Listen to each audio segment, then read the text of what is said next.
Entre 1939 y 1945, Europa fue escenario de una guerra sin precedentes. Dos bloques militares se enfrentaron con recursos que sobrepasaban cualquier conflicto anterior. Alemania, junto con sus aliados en Roma y Tokio, impulsó una ofensiva que comenzó con la entrada en Polonia y se expandió mediante ataques veloces en distintos frentes. Las tropas soviéticas, británicas y estadounidenses respondieron desde distintos puntos del mapa, marcando episodios claves en ciudades como Dunkerque, Stalingrado y Berlín. En paralelo, millones de personas fueron perseguidas, encarceladas o exterminadas por motivos raciales, ideológicos o estratégicos. Cuando las bombas estallaron sobre Hiroshima y Nagasaki, la guerra ya había dejado un número incalculable de muertos y un continente dividido. El poder militar alemán se desintegró mientras las ciudades quedaban reducidas a ruinas y las estructuras internas colapsaban sin resistencia organizada. Las figuras que antes dominaban los discursos públicos quedaron desplazadas por el silencio de quienes intentaban sobrevivir. ¿Cómo se vivió desde dentro esa caída? ¿Qué pensaron realmente los soldados, los mandos y los técnicos del Reich mientras todo a su alrededor se deshacía?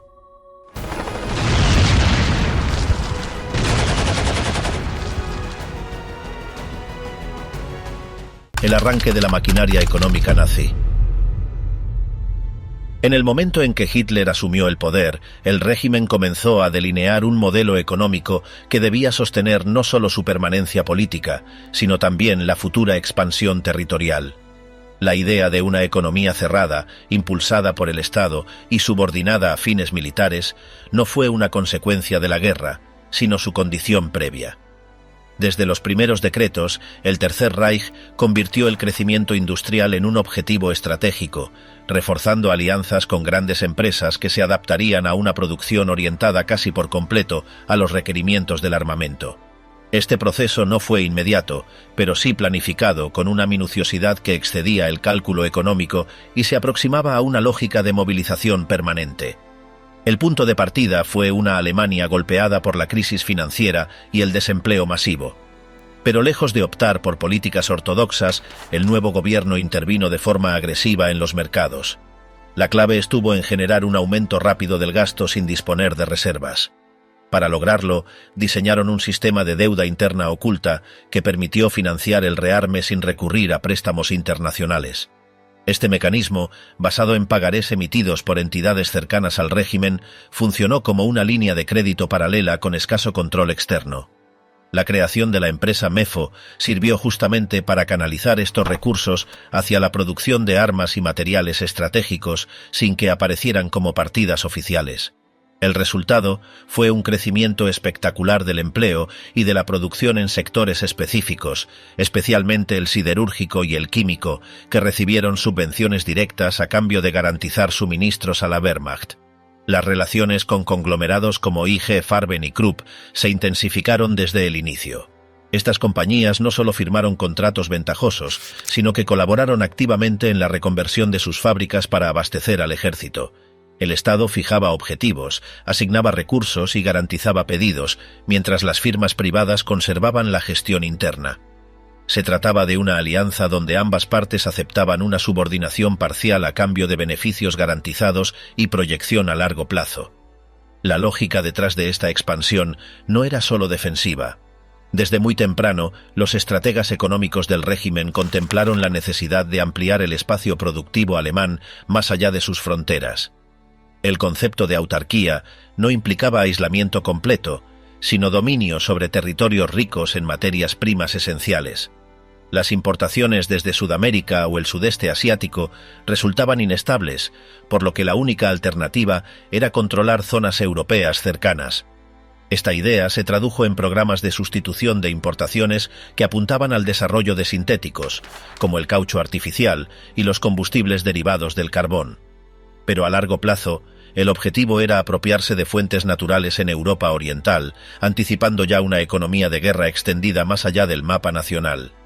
La planificación se estructuró en etapas. Tras una primera fase de estímulo y reconstrucción industrial, el régimen pasó al diseño del llamado Plan Cuatrienal en 1936.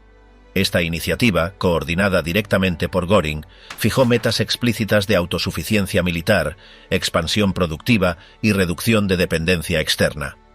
Las inversiones públicas se dirigieron con precisión quirúrgica hacia los sectores que el ejército consideraba vitales para una guerra de gran escala. Esto incluía no solo armamento convencional, sino infraestructura logística, reservas de metales estratégicos y redes de transporte blindadas frente a posibles bloqueos. El plan cuatrienal transformó por completo el mapa económico del país. Surgieron polos industriales artificiales en regiones hasta entonces agrícolas y se consolidaron complejos mineros y metalúrgicos que respondían directamente a las prioridades del Estado Mayor. Cada fábrica, cada ramal ferroviario y cada central energética pasaron a integrarse en un sistema donde el tiempo de paz ya no era un objetivo en sí mismo, sino una fase de preparación. La guerra no se planeaba como una contingencia futura, sino como una consecuencia inevitable de las necesidades del modelo. Mientras tanto, la deuda se disparaba sin control aparente. El sistema MEFO seguía emitiendo pagarés, pero la magnitud de las obligaciones empezaba a superar la capacidad real de pago. Para evitar una crisis financiera, el régimen impuso controles de precios, congeló salarios y restringió la libre circulación de capitales. Las exportaciones eran incentivadas solo en la medida en que aportaran divisas útiles para importar materiales estratégicos.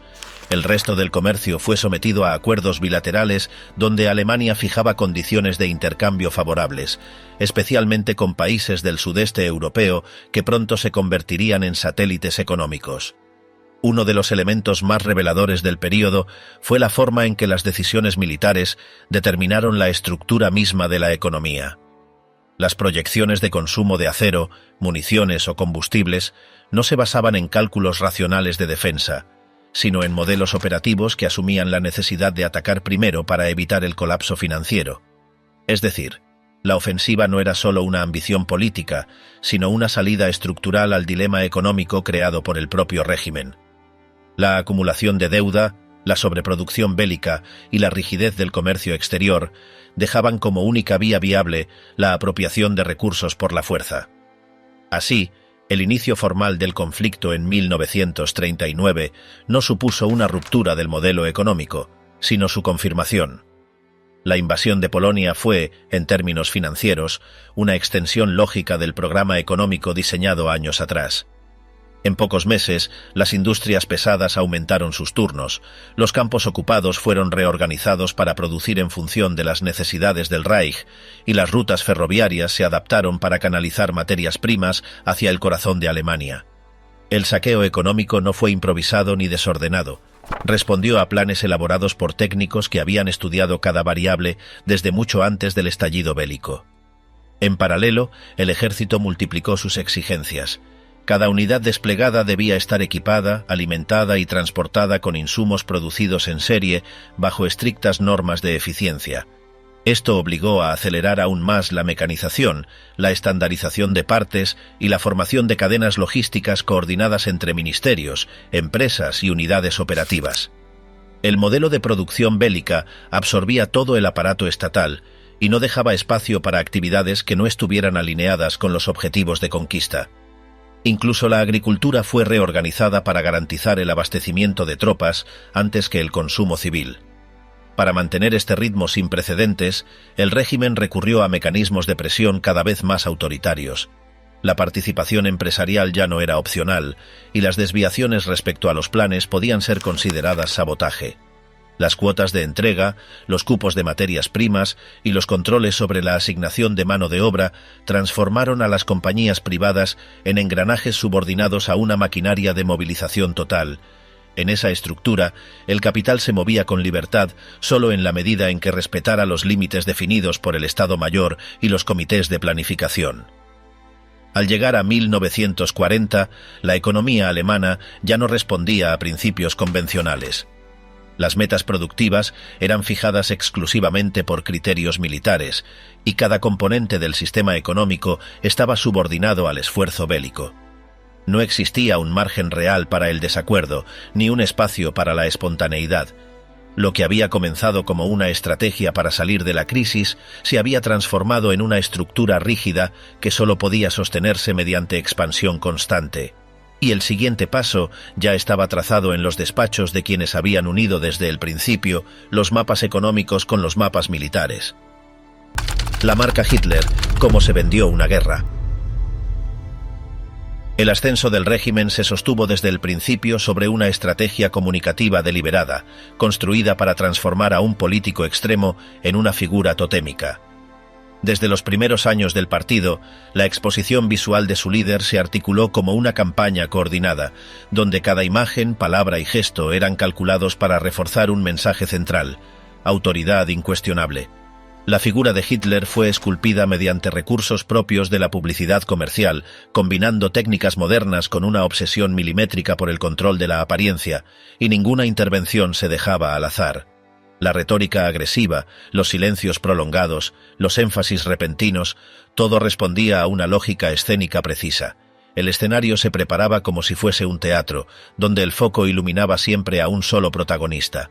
Los primeros materiales visuales difundidos en prensa, panfletos y murales evitaban mostrar al líder como un político tradicional. Se lo proyectaba en posiciones elevadas, con encuadres tomados desde abajo o caminando entre masas que lo miraban con devoción. Las tomas repetían esquemas iconográficos religiosos: manos alzadas, miradas dirigidas al cielo, fondos con luces intensas o banderas ondeando. No se trataba de difundir ideas, sino de provocar sensaciones. La construcción del mito personal era parte integral de la estructura del poder. Hitler no era presentado como un hombre entre otros, sino como un símbolo en sí mismo, portador de destino. El diseño de los eventos públicos replicaba modelos escenográficos propios del espectáculo. Las concentraciones nocturnas, iluminadas por antorchas, fueron organizadas para provocar una atmósfera ritual en la que el líder emergía no como un orador, sino como una figura mesiánica.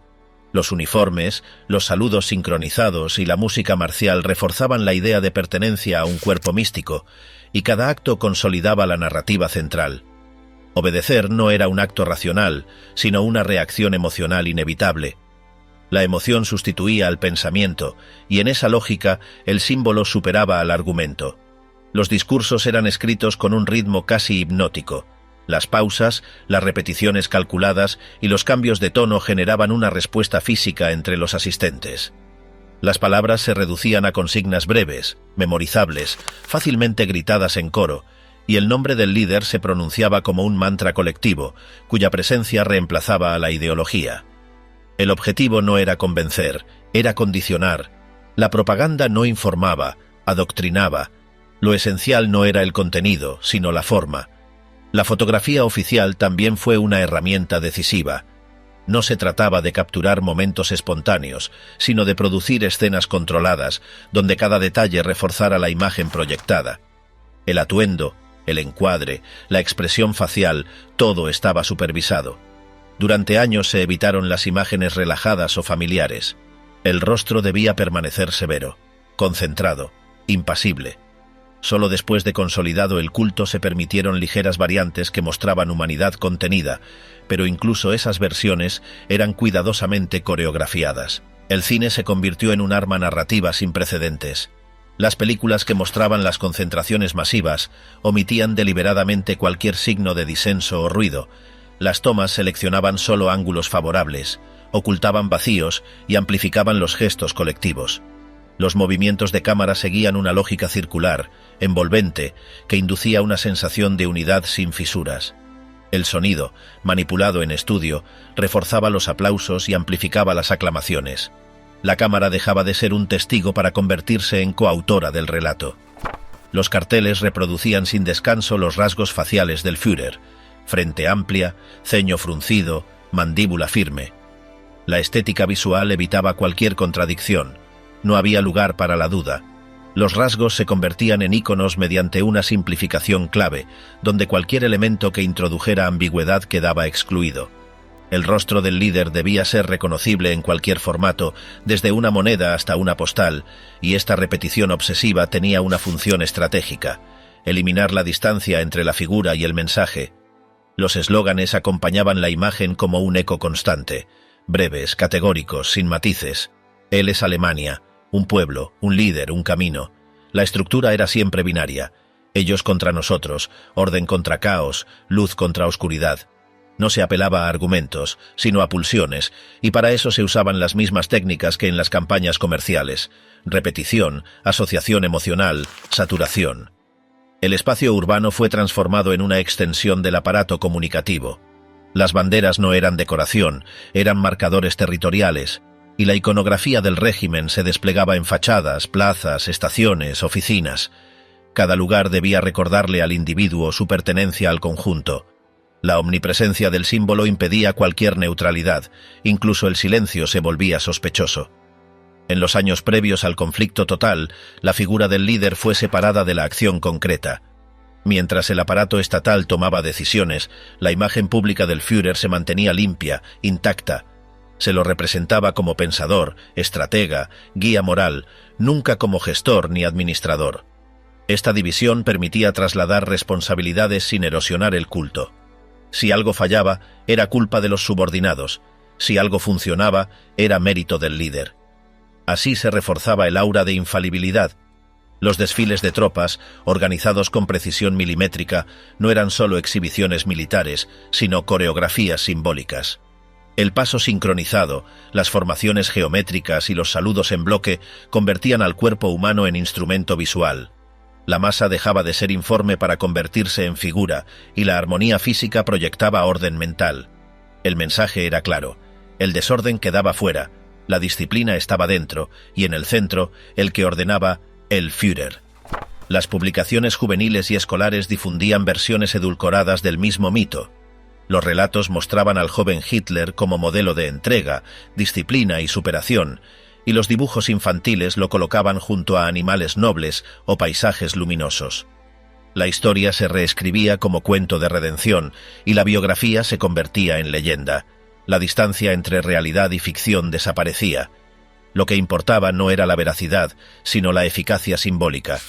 Incluso los silencios eran parte del espectáculo. La ausencia de respuestas ante ciertos temas reforzaba el aura de misterio. No explicar ciertos actos generaba rumores, pero también reverencia. El poder del símbolo residía en su ambigüedad. Cuanto menos decía, más proyectaban los otros. La propaganda no llenaba huecos, los creaba, y en ellos se insertaban las emociones colectivas. Nada de esto fue improvisado. Cada gesto, cada palabra, cada imagen respondió a una lógica de ocupación total del imaginario. No se trataba solo de imponer una figura, sino de colonizar la mirada. Quien observaba ya estaba implicado.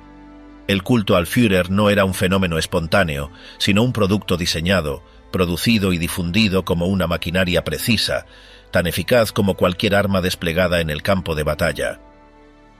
Los cielos del Reich, gloria y ruina de la Luftwaffe. Durante sus primeros años, la Fuerza Aérea Alemana creció en secreto, alimentada por una mezcla de ambición militar y visión estratégica que encontraba respaldo en las altas esferas del nuevo régimen. Aunque el Tratado de Versalles había impuesto restricciones explícitas, sus cláusulas fueron burladas con rapidez mediante programas encubiertos de entrenamiento y desarrollo aeronáutico que se llevaban a cabo en otras naciones. Una vez que Hitler consolidó su control, ese aparato oculto salió a la luz y fue transformado en una fuerza imponente, con Hermann Göring a la cabeza. Su figura, envuelta en arrogancia y símbolo del nuevo poder aéreo, se convirtió en uno de los pilares visibles de la reorganización militar. Bajo su dirección, el nuevo cuerpo recibió grandes presupuestos, instalaciones modernas y acceso directo a innovaciones tecnológicas que colocaban a sus aviones en la vanguardia. El entusiasmo con que se impulsó la aviación fue paralelo al desarrollo de un imaginario de supremacía aérea. La Luftwaffe no era solo un instrumento de guerra, también representaba una forma de prestigio nacional que encajaba perfectamente con el tono heroico que el régimen buscaba proyectar. En sus primeros enfrentamientos, ese despliegue fue impresionante.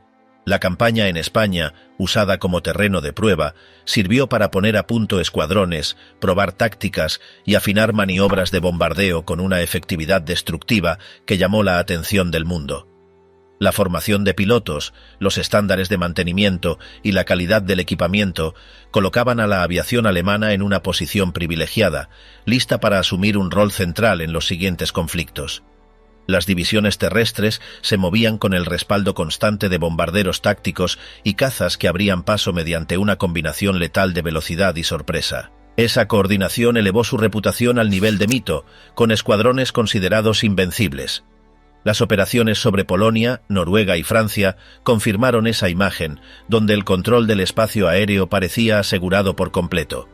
Las formaciones enemigas eran desorganizadas o directamente arrasadas antes de lograr respuesta. Esta superioridad permitía avanzar sin necesidad de grandes contingentes, y el aire se volvió un territorio claramente dominado. Sin embargo, esa racha de éxitos escondía fallos internos que no fueron abordados a tiempo. A medida que el conflicto se prolongaba y se extendía a varios frentes, las limitaciones estructurales comenzaron a notarse. El exceso de confianza llevó a descuidar aspectos logísticos esenciales, como el mantenimiento prolongado de las flotas o la renovación sistemática del personal especializado. Las fábricas trabajaban sin parar, pero no alcanzaban el ritmo necesario para reponer las pérdidas crecientes. Además, muchos modelos de aviones que habían sido eficaces en los primeros años mostraban carencias frente a las nuevas tecnologías desplegadas por los adversarios. La falta de motores más potentes, blindajes eficientes o autonomía de vuelo suficiente se volvió crítica en varios escenarios. El golpe más contundente a la imagen de invulnerabilidad llegó con el fracaso en el intento de neutralizar a Gran Bretaña desde el aire. La campaña de bombardeos, esperada como un paso decisivo, se transformó en una muestra clara de las limitaciones reales.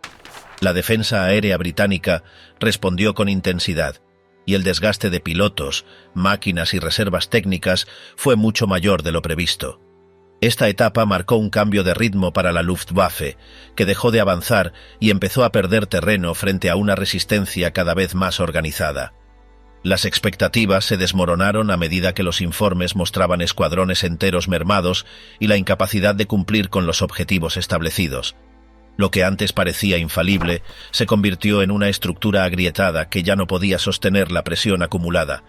El mando, lejos de reorganizarse, cayó en decisiones contradictorias. Göring, aferrado a sus privilegios y carente de respuestas prácticas, pasó de ser el símbolo de la fuerza aérea a una figura cuestionada incluso dentro de su entorno más cercano. Las luchas internas, los favoritismos en la asignación de recursos y la falta de revisión real de las tácticas aceleraron el deterioro. La aviación, que había sido planificada como una herramienta versátil y dominante, fue arrastrada hacia un uso defensivo que contradecía su diseño original. Las operaciones se concentraron en proteger territorios ocupados, repeler incursiones masivas y cubrir frentes donde la retirada era inevitable. Esa transición expuso aún más las carencias del sistema y la desorientación de sus jefes. En la fase final del conflicto, la Luftwaffe operaba en condiciones precarias. Las bases aéreas eran móviles o improvisadas, con escasa cobertura técnica. Los escuadrones, cada vez más reducidos, compartían piezas entre aeronaves para mantenerlas en vuelo. La formación de pilotos se redujo a lo mínimo indispensable, y muchos despegaban sin haber completado el entrenamiento básico. Aunque se introdujeron tecnologías prometedoras, como aviones a reacción, su despliegue fue tardío y marginal.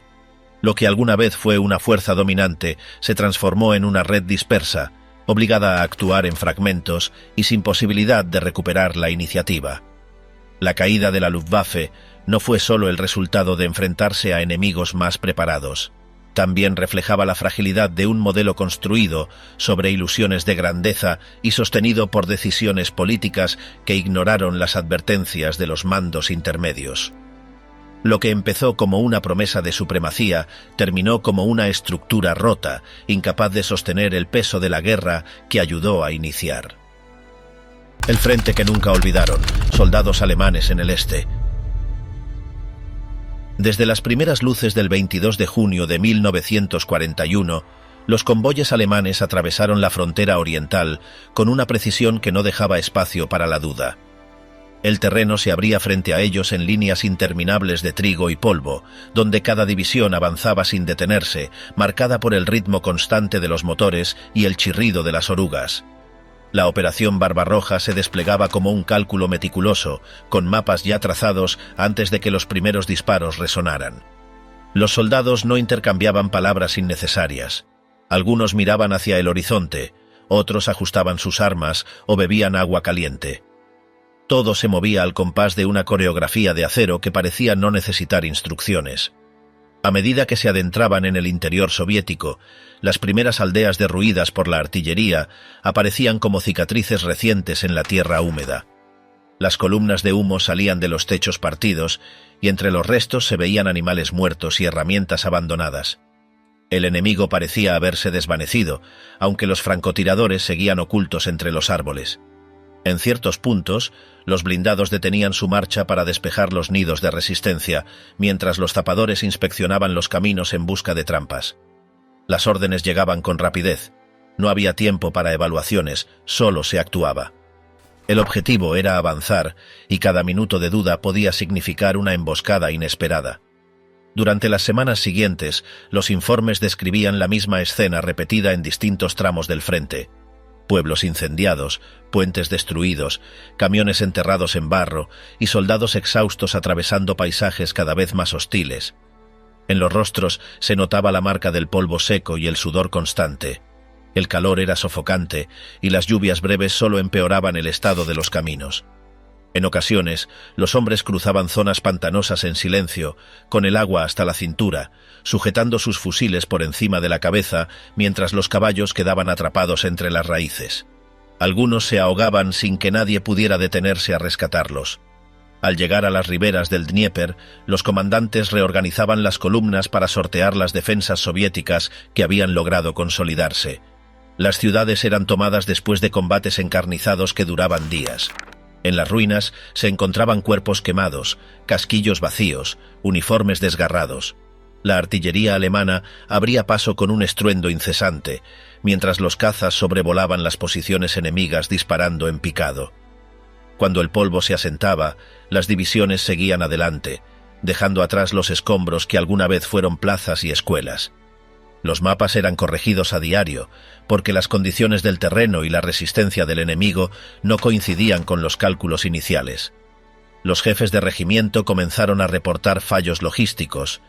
El combustible no llegaba a tiempo, los vehículos se detenían por falta de repuestos y muchos hombres caminaban durante kilómetros arrastrando sus mochilas y armas.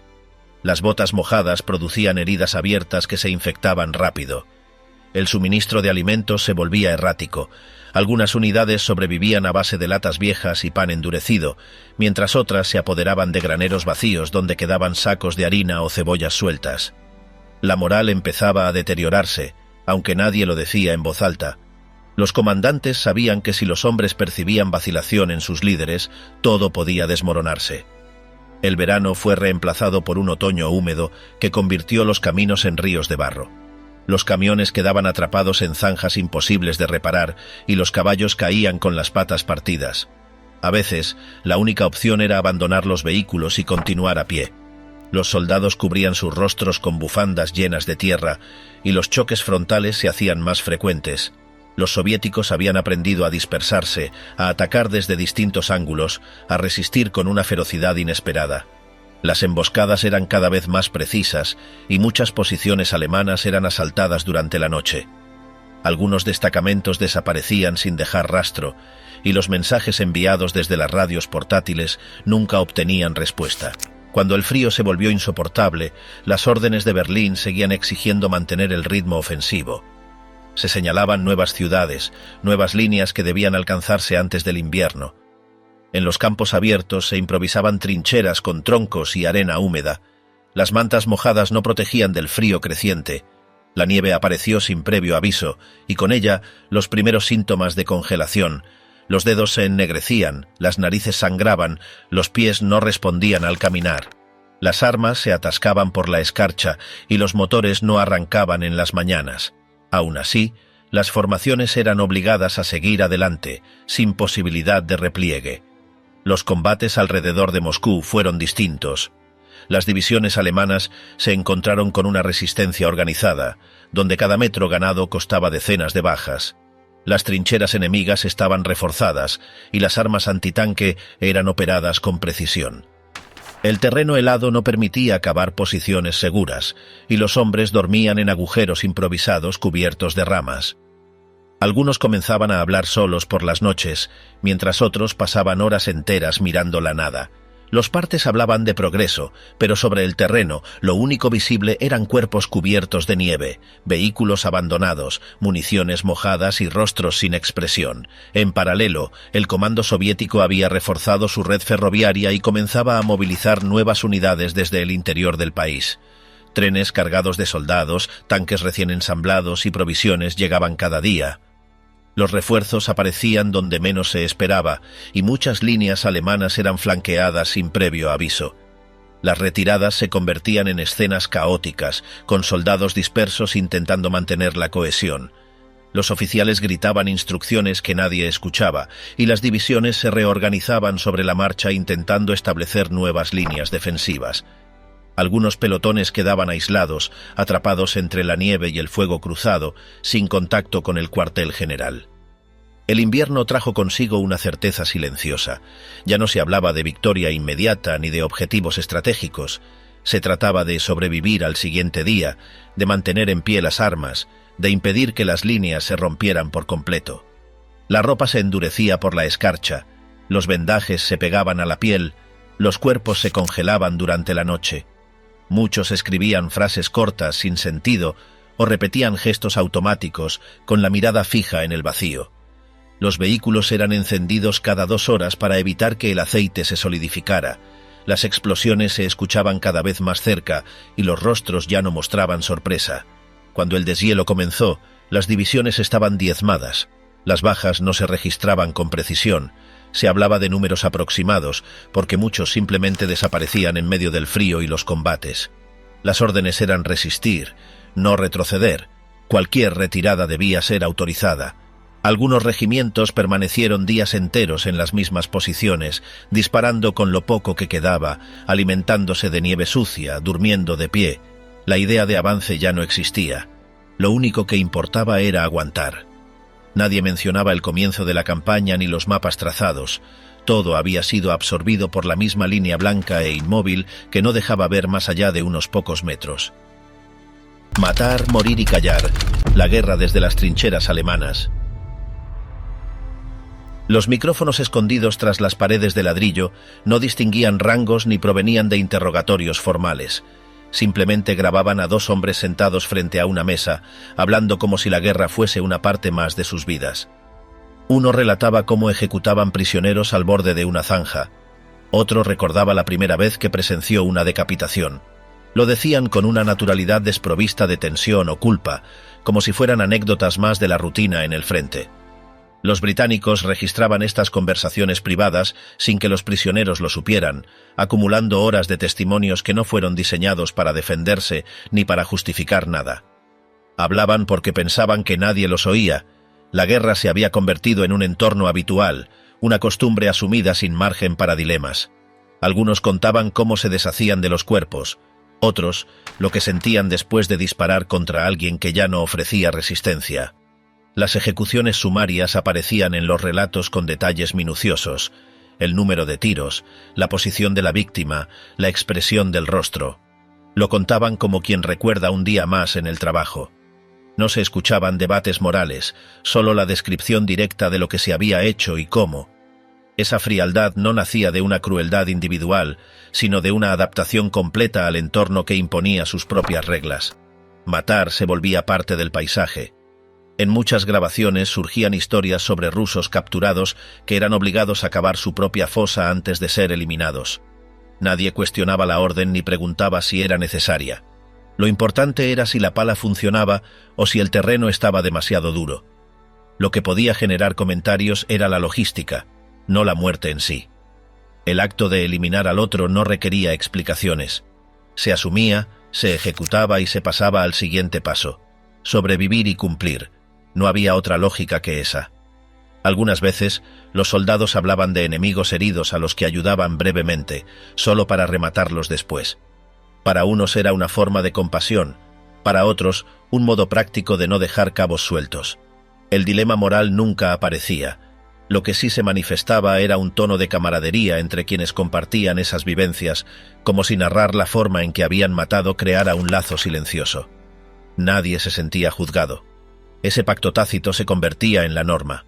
En el campo, las relaciones con el enemigo incluían momentos en los que no mediaba violencia inmediata. Algunos prisioneros eran tratados con cierta cortesía antes de ser ejecutados. Otros eran ignorados por completo, como si su destino ya estuviera escrito.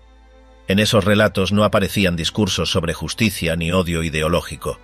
Se actuaba por inercia, como si cada muerte fuera un reflejo automático exigido por el entorno. No se resolvía con argumentos, sino con balas. Uno de los aspectos más reveladores de esas grabaciones era el tono con el que se hablaba de la muerte. Las ejecuciones, los disparos a quemarropa o la visión de cuerpos destrozados se narraban con la misma voz neutra que se usaba para hablar de limpiar un fusil o preparar café. No había dramatismo. Matar no era una excepción, era una práctica rutinaria. Esa forma de hablar no fingía frialdad, simplemente omitía cualquier juicio. El horror no desaparecía, pero dejaba de ser nombrado. Esa transformación se daba tanto en soldados rasos como en aquellos con formación previa. No dependía del rango ni de la ideología, sino del tiempo de exposición al frente. Cuanto más tiempo pasaban ahí, más desapegados se mostraban. Incluso cuando mencionaban métodos crueles, como disparar por la espalda o enterrar cuerpos sin verificar si respiraban, lo hacían sin orgullo ni remordimiento. Era simplemente parte de la jornada. También surgían momentos de franqueza al hablar de la propia vulnerabilidad. Algunos contaban cómo temblaban tras una batalla o evitaban mirar a los ojos de quien iban a eliminar. Otros confesaban que dormían mejor después de matar, porque el silencio del enemigo les daba descanso. Esa ambivalencia no se vivía como contradicción moral, sino como un mecanismo de supervivencia. Cada muerte era solo una repetición más, sin necesidad de sentido. Entre los gestos cotidianos y la muerte no había barreras claras. Algunos servían agua cerca de cuerpos que aún humeaban, otros se cubrían con ropa de soldados caídos sin importar el bando. Todo el entorno era un bloque homogéneo de destrucción, calor de explosiones, charcos espesos, estructuras partidas, siluetas inertes. La exposición diaria al horror borraba la diferencia entre carne viva y resto abandonado. Nadie daba discursos. Solo se cumplían encargos. Lo que alguna vez fue un enemigo se convertía en parte del desorden. Las conversaciones más largas giraban en torno al miedo, no como un obstáculo paralizante, sino como una constante más, manejada como el hambre o el frío. Había estrategias para no pensar, automatizar gestos, cantar mientras se limpiaban restos humanos de las armas. El humor negro no era un escape, sino parte del engranaje. Bromear sobre una ejecución no la volvía menos real, solo más fácil de contar. A esa altura, la violencia ya no requería justificación. No se hablaba del enemigo como monstruo, ni como amenaza ideológica. Era un otro que debía ser eliminado. Punto. A veces aparecía una mención de respeto por la tenacidad adversaria, pero eso no alteraba el destino final. Disparar, avanzar, eliminar. Todo lo demás era accesorio. Incluso cuando sabían que la guerra se estancaba, que el frente se extendía sin avances claros y las bajas eran cada vez más frecuentes, no cambiaban de tono. La posibilidad de morir estaba asumida desde el principio. A veces alguien recordaba a un amigo que no volvió, pero sin detenerse. La muerte ajena no era noticia. De vez en cuando surgían frases que revelaban hasta qué punto se había deformado la percepción de lo tolerable. Uno decía que se había acostumbrado al olor de la sangre, otro que ya no se inmutaba al ver una cabeza estallar. Lo comentaban como quien habla del clima.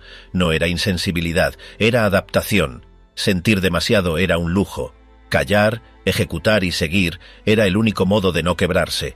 Lo más inquietante era que esos hombres no parecían distintos de quienes los escuchaban. No eran fanáticos ni criminales notorios. Eran jóvenes comunes enfrentados a una maquinaria que exigía entrega total. La guerra los había deformado sin que lo notaran. Les dio una manera de hablar seca, directa, funcional. Nada de lo vivido parecía excepcional para ellos. Y aunque después serían liberados o juzgados, mientras duraban esas grabaciones, su mundo era ese. Trincheras, órdenes, cadáveres, y la certeza de que cada acción, por brutal que fuera, no necesitaba explicación. Así pensaban los altos mandos, dentro del ejército derrotado. El silencio se hizo costumbre entre quienes habían dado órdenes durante los años del Reich. Sentados frente a sus interrogadores, sin uniforme y con la guerra perdida, los generales alemanes ofrecieron sus versiones sin interrupciones, intentando recomponer el relato de lo que fue una maquinaria que terminó por devorarse a sí misma. Habían obedecido, habían planeado, pero ahora hablaban como si fueran simples testigos arrastrados por una fuerza superior. Uno tras otro describía cómo se sintieron utilizados, manipulados o ignorados por un mando supremo que concentraba todo y dejaba poco margen de maniobra. Lo que más les interesaba no era cómo vencieron, sino por qué perdieron. Y la pregunta clave giraba en torno a una figura que había terminado dominando todas las decisiones: Hitler. A medida que pasaban los meses, los jefes del ejército profesional percibían que sus conocimientos ya no eran valorados. Las estrategias se formulaban desde Berlín sin aceptar objeciones, y el Estado Mayor dejó de tener peso. Las órdenes se reducían a ejecutar lo que el Führer decidía sin consultar. Lo que había comenzado como una colaboración se transformó en sumisión total. Cuando alguno se atrevía a sugerir alternativas, la respuesta era siempre la misma: sospecha de deslealtad o castigo inmediato. Los generales capturados coincidían en que el ejército había sido transformado en una herramienta política. Ya no decidía con base en criterios militares, sino con objetivos ideológicos o simbólicos. Mantener ciertas posiciones, resistir en ciudades sin valor estratégico o lanzar ofensivas sin preparación respondía más a la imagen de fortaleza que a un plan racional. Se lamentaban de haber aceptado sin rechistar esos desvaríos, aunque luego insistían en que no tenían otra opción. Cuando hablaban del fracaso total, desviaban la atención hacia los recursos y el tiempo. Sostenían que las condiciones materiales no eran suficientes para una guerra tan prolongada. Algunos decían que nunca debió haberse abierto un segundo frente, otros afirmaban que el conflicto en el este era una trampa desde el inicio. Ninguno aceptaba que la ambición del Reich superaba sus capacidades desde el primer momento. El error, según ellos, fue táctico o de cálculo, nunca moral. Al justificar su obediencia, algunos afirmaban que buscaban evitar males mayores. Si ellos no seguían al frente, argumentaban, vendrían otros menos preparados o más fanáticos. Esa lógica les servía para explicar por qué permanecieron en sus cargos hasta el final. Decían que habían tratado de suavizar las órdenes o de ganar tiempo, pero reconocían que sus esfuerzos no cambiaban nada. Lo que se decidía en la cúspide era irreversible, y su margen de acción era mínimo. Muchos aseguraban que con el tiempo el liderazgo del Führer se volvió inaccesible. Ya no recibían explicaciones ni tenían acceso a las decisiones estratégicas más sensibles. Algunos describían la relación como una cadena rota. Las órdenes llegaban sin contexto y cualquier intento de consulta era visto con desconfianza. El centro de mando se había cerrado sobre sí mismo y el silencio valía más que la experiencia. Ante cada fracaso, el temor superaba la necesidad de replantear tácticas. Así, el margen de maniobra se redujo hasta desaparecer y lo que quedaba era obedecer sin comprender del todo el rumbo trazado. Las conversaciones con los generales mostraban una combinación de orgullo profesional y necesidad de justificación. Aseguraban que el ejército alemán tenía una tradición rigurosa y una preparación superior, pero que esa ventaja fue desperdiciada por decisiones políticas erráticas. En lugar de un mando racional, tuvieron que adaptarse a una cadena de errores impuesta desde arriba. Muchos sostenían que de haber tenido libertad operativa, la historia habría sido distinta. Pero ninguno explicaba por qué no se opusieron antes. En cuanto a la relación con otras ramas del régimen, los entrevistados marcaban distancia. Decían que el ejército no compartía los métodos ni la ideología de ciertas organizaciones que operaban al margen del código militar. Evitaban detalles incómodos y se concentraban en subrayar la diferencia entre el aparato político y la estructura profesional. Esa separación les servía para reconstruir su papel como técnicos, no como cómplices. El uniforme, decían, no implicaba adhesión a lo que ocurría fuera del campo de batalla. Sin embargo, la narrativa se quebraba cuando se les preguntaba por las decisiones que sabían que terminarían en catástrofe. Algunos admitían que vieron venir el desastre en Rusia o en el frente occidental, pero que no fueron escuchados.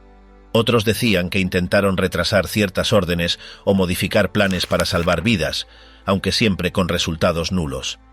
El margen de maniobra era tan reducido que actuar por cuenta propia significaba el fin inmediato. En ese contexto, muchos reconocían que la guerra se volvió una cuestión de aguante más que de estrategia. Ya no se trataba de ganar, sino de resistir lo inevitable. Aún así, seguían cumpliendo las órdenes con precisión. La lógica era clara. Mientras no hubiera rendición oficial, la disciplina debía mantenerse. Aunque supieran que estaban ejecutando decisiones sin sentido, no contemplaban desobedecer.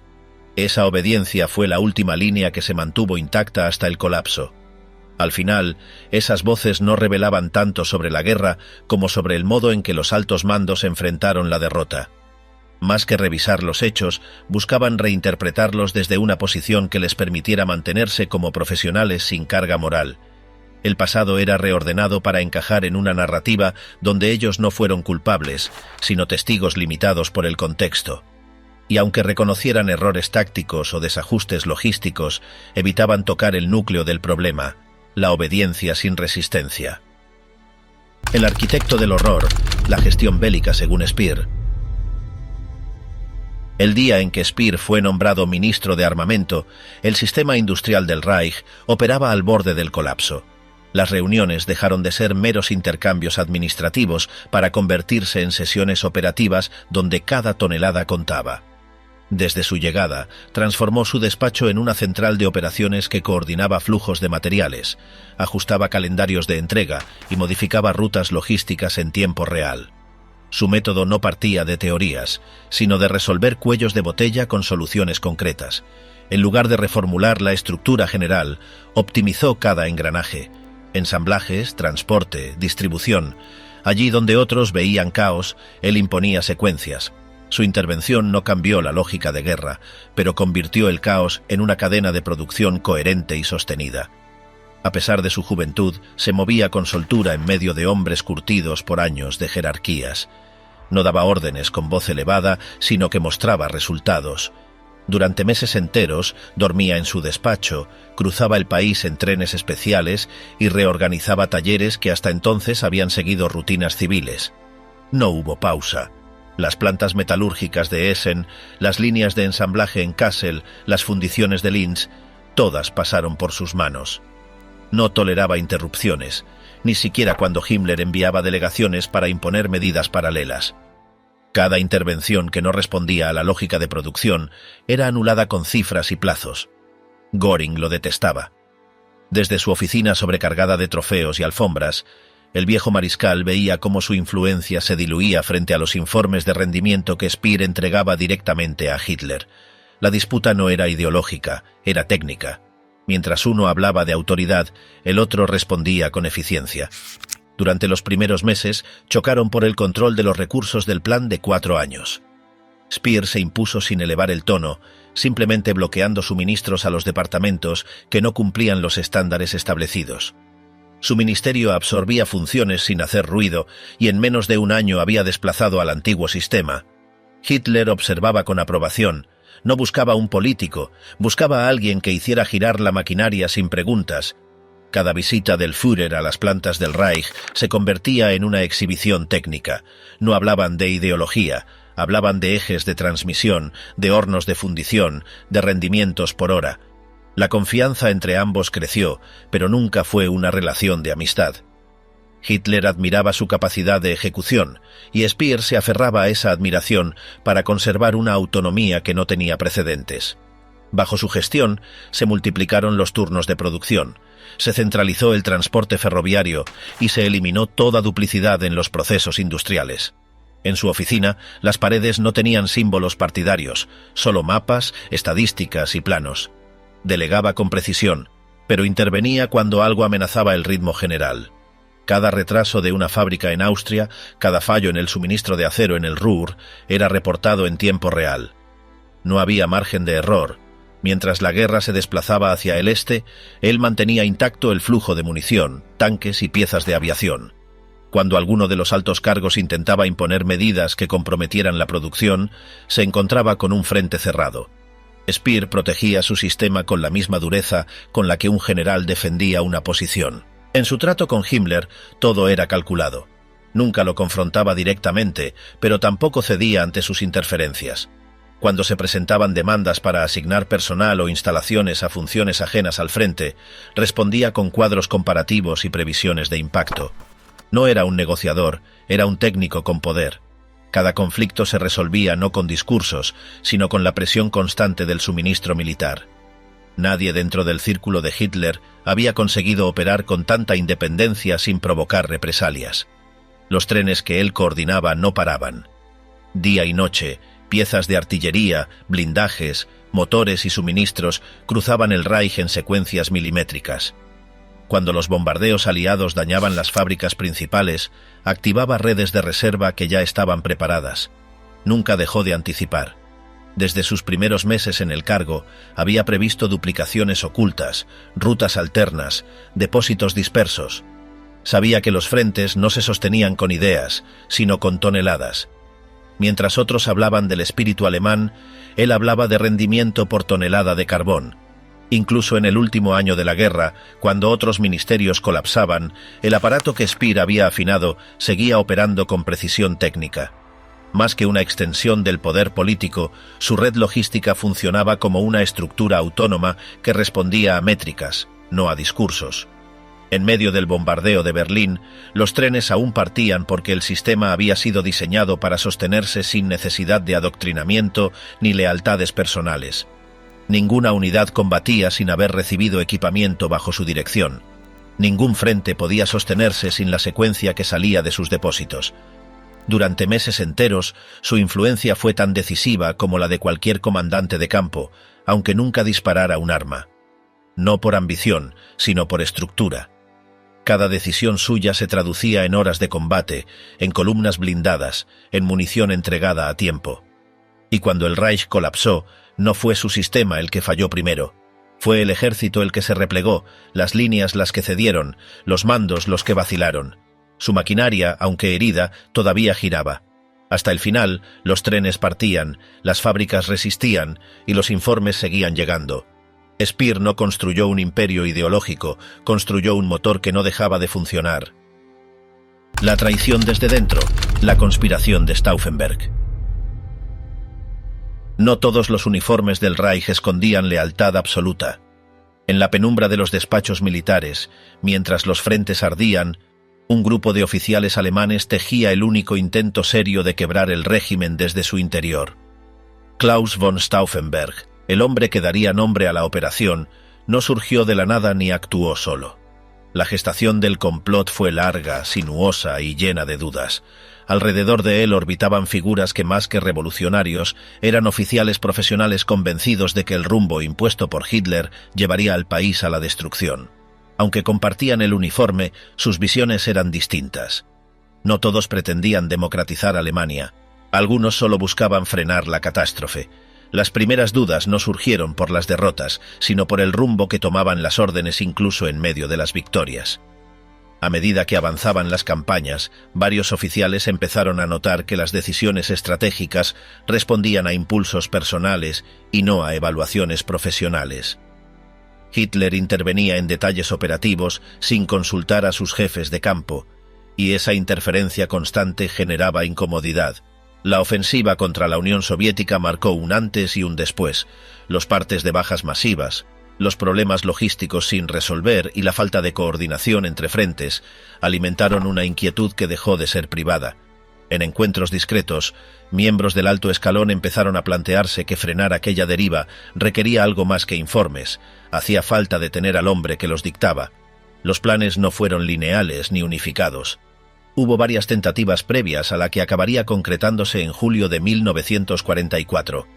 Algunas se desmoronaron por miedo, otras por falta de medios. A menudo faltaba lo más básico: una bomba, acceso al círculo íntimo, una red de apoyo real. La Gestapo acechaba, y el simple hecho de compartir una duda podía costar la vida.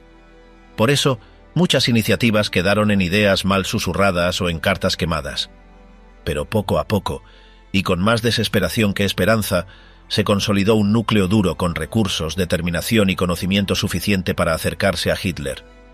Stauffenberg no era un outsider ni un idealista, venía del corazón del aparato militar. Había combatido, había perdido un ojo y una mano y había ascendido gracias a su capacidad. Precisamente por eso, su cambio de posición tuvo tanto peso. Supo combinar su acceso directo a los círculos de poder con una convicción creciente de que Hitler debía ser eliminado. No hablaba de reformas, hablaba de acción. Su relación con otros conspiradores, como Olbricht, Beck o Treskov, fue clave para transformar las palabras en hechos. El plan se llamó Operación Valquiria, un nombre extraído de un protocolo real destinado a mantener el orden en caso de revueltas internas. Lo que hicieron fue modificarlo para que sirviera como golpe de Estado encubierto. El día elegido fue el 20 de julio. Stauffenberg debía asistir a una reunión en la guarida del Lobo, el cuartel general de Hitler en Prusia Oriental.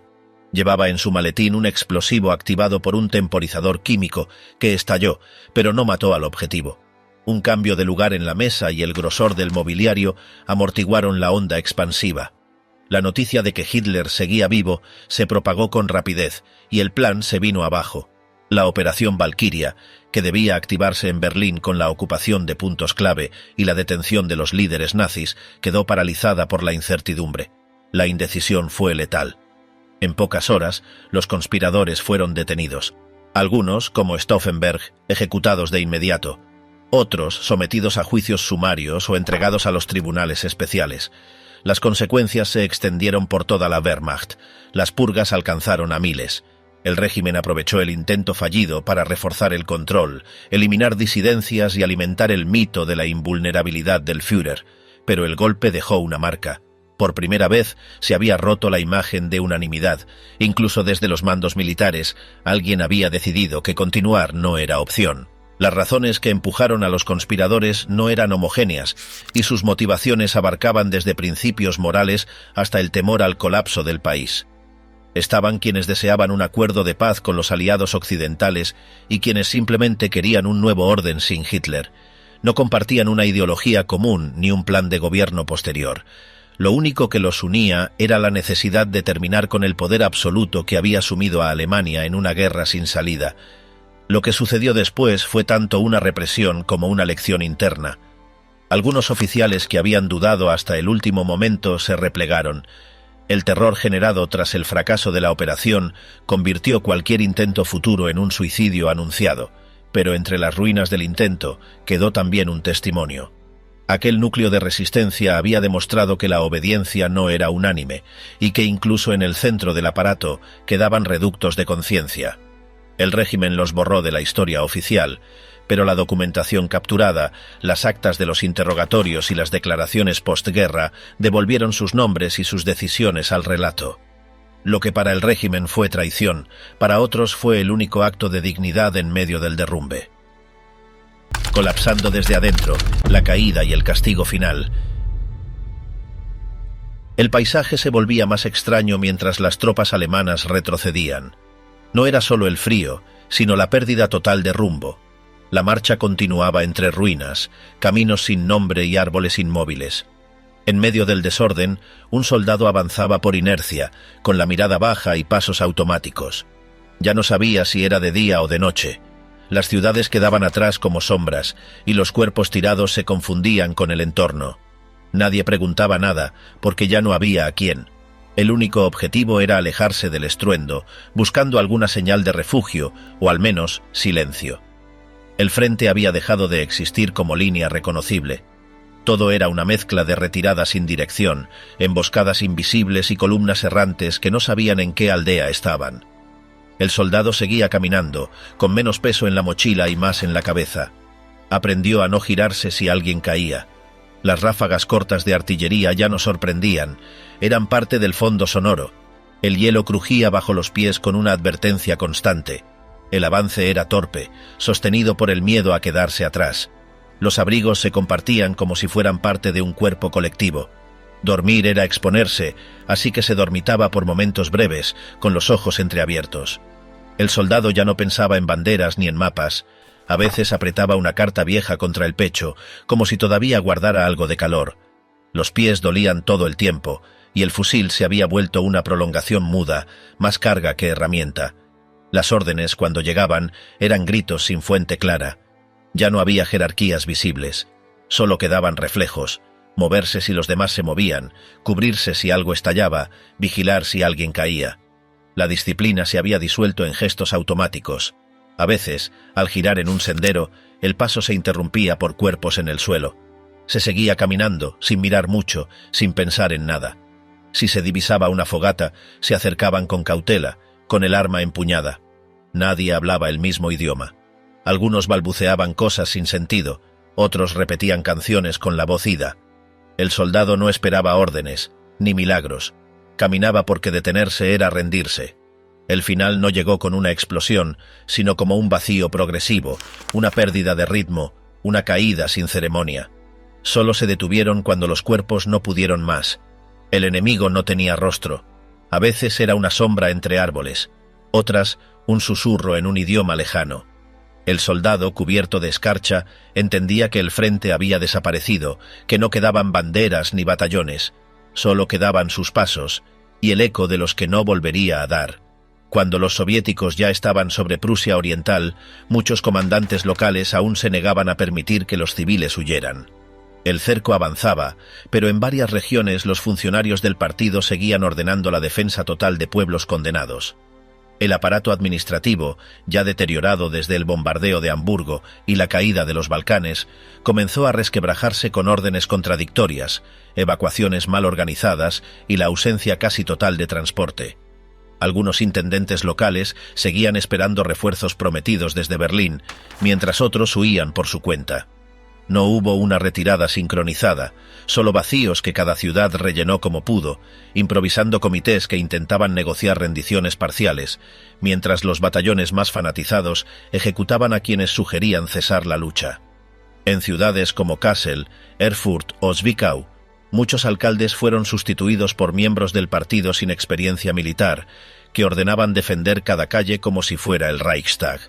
A medida que las comunicaciones se rompían y los ministerios perdían contacto con las provincias, Hitler intentó mantener su control firmando decretos desde el búnker. Allí seguía nombrando comandantes de regiones que ya no existían. Su gabinete no se disolvió formalmente, pero nadie sabía quién obedecía a quién. El sistema administrativo se fragmentó en cadenas de mando paralelas. El ejército respondía a sus propios generales.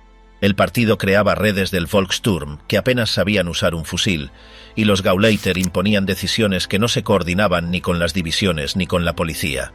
En los pueblos más pequeños, esa confusión se tradujo en enfrentamientos internos. Mientras algunos oficiales negociaban con los aliados para proteger a los habitantes, los fieles al juramento seguían organizando escuadras suicidas. Cada región vivió su propio final, sin plan común. Algunos se rindieron sin resistencia, otros prolongaron el desastre semanas más, como ocurrió en Breslau o Küstrin. La idea de capitulación era impensable para muchos altos cargos, no por esperanza, sino por miedo. Sabían que la entrega implicaría responder por decisiones tomadas durante años. Por eso, cada vez más jerarcas optaron por no esperar al tribunal. Desde Gauleiter hasta intendentes municipales comenzaron a aparecer muertos en sus casas, en sus despachos, a veces junto a sus familias. En registros de localidades del sur, hubo pueblos donde el alcalde, el jefe de correos y el director escolar murieron el mismo día, sin que hubiera llegado aún ninguna orden de rendición. El silencio final fue personal, no coordinado, y no siempre por culpa. Muchos temían los abusos del Ejército Rojo, otros no estaban dispuestos a enfrentar las condiciones de un campo de prisioneros. Pero el colapso no solo fue físico. En muchos círculos del poder, la sensación de derrota ya se había instalado meses antes, solo que nadie lo decía en voz alta. Mientras tanto, en la frontera oriental, los que quedaban seguían intentando retroceder hacia el oeste. Las columnas de heridos, unidades rotas y familias desplazadas avanzaban entre trincheras abandonadas y restos de pueblos incendiados. Algunos grupos llegaron a recorrer hasta 800 kilómetros a pie, sin saber si encontrarían comida o si llegarían antes que los rusos. No había líneas claras, ni mapas útiles. Muchos se guiaban por rumores o seguían al grupo anterior sin saber a dónde iba. En esos trayectos no fueron pocos los que murieron congelados. Otros cayeron por agotamiento o fueron alcanzados por bombardeos mientras cruzaban puentes improvisados. No era una retirada, era una disolución. Los comandantes dejaban atrás a los rezagados sin esperar. La consigna ya no era vencer, era huir. Los que sí fueron capturados enfrentaron un destino que apenas se contaba en voz alta. Las deportaciones hacia el este empezaron de inmediato. Muchos soldados fueron llevados a Ucrania, Bielorrusia o Siberia. Allí los esperaban campos de trabajos forzados donde no había uniformes ni nombres, solo números. Los interrogatorios eran rutinarios, pero no todos sobrevivían al primer invierno. En las cartas rescatadas, los prisioneros relataban cómo compartían mantas con 4 personas, cómo el pan se medía por gramos y cómo el agua congelada se raspaba con cuchillos para calentarla sobre una vela. La mayoría no sabía en qué país estaba. Algunos creyeron que nunca volverían. Las respuestas a sus familias cuando llegaban eran censuradas, y en muchas no se mencionaba ni el lugar ni las condiciones. Solo pedían que no los olvidaran. En un testimonio de un soldado capturado cerca de Königsberg, se describe cómo, al llegar al campo, no había barracones, solo zanjas. Dormían bajo tierra, cubiertos con tablas húmedas. Las tareas incluían reconstrucción de puentes, extracción de madera o limpieza de minas. Los accidentes eran comunes y no se registraban. Muchos de los que no murieron por infecciones empezaron a perder la memoria o a hablar solos. La desorientación se volvió norma. En otro caso recogido por su familia, un cabo logró regresar a Alemania Occidental en 1953 y ya no recordaba el idioma materno. Sus cartas desde Kazajistán solo tenían frases breves, sin verbos ni signos. Su madre lo reconoció por la forma de escribir su nombre. El cautiverio no terminó con la guerra. Miles de soldados siguieron en campos hasta bien entrados los años 50. Las autoridades soviéticas decidieron retener a muchos como fuerza laboral para reconstruir las regiones destruidas por la invasión alemana. Esa retención no era vista como castigo individual, sino como compensación colectiva. La idea de justicia implicaba sufrimiento proporcional, y en muchos casos el regreso fue recibido con sospecha. En las zonas controladas por los aliados, algunos prisioneros liberados fueron interrogados de nuevo por las autoridades militares alemanas. Se dudaba de su lealtad, de sus vínculos con el enemigo o de posibles colaboraciones. Los que traían relatos demasiado terribles eran mirados con distancia, como si fueran recordatorios incómodos de una derrota que muchos intentaban ya no mencionar. En el interior del país, los relatos de esos prisioneros rara vez fueron escuchados. Algunos regresaron a hogares que ya no existían. Otros encontraron a sus esposas casadas con vecinos o a sus hijos llamando padre a otro hombre. La reintegración fue discreta, casi invisible. No hubo homenajes ni compensaciones, solo largas colas en oficinas donde se discutía si tenían derecho a una ración doble o a una ayuda para reconstruir una casa que ya no estaba. Muchos optaron por no contar nada. Preferían guardar silencio antes que revivir los años que les habían sido arrebatados, y en ese silencio la guerra no terminó del todo. Ese silencio que quedó tras la derrota no solo marcó el regreso de los prisioneros, sino también el colapso de todo un sistema construido sobre la ilusión de control. Alemania no perdió la Segunda Guerra Mundial en un solo frente, ni en una sola batalla. Su derrota fue el resultado de una acumulación de debilidades que el régimen se negó a enfrentar, una economía que nunca logró sostener el ritmo de la guerra, líneas de suministro desbordadas por la velocidad de la ofensiva, un ejército dividido en 2 frentes imposibles y un liderazgo que terminó aislado y sin visión. Cuando Albert Speer intentó reorganizar la producción en 1942, ya era tarde. La maquinaria bélica no podía compensar el terreno perdido ni revertir el desmoronamiento del poder. La guerra que Alemania inició con rapidez y arrogancia terminó en retroceso, escasez y desorden. El supuesto enemigo débil, la Unión Soviética, demostró una capacidad de resistencia y movilización que superó incluso las previsiones más optimistas del Reich. Mientras tanto, la figura de Hitler, central al mito del poder absoluto, se redujo al silencio de un búnker, culminando en un acto final que muchos interpretaron como el cierre simbólico del régimen. Este documental no reconstruye solo una derrota militar, sino una caída estructural. Lo que se deshizo no fue solo un ejército, sino una idea de dominio que nunca midió sus propios límites.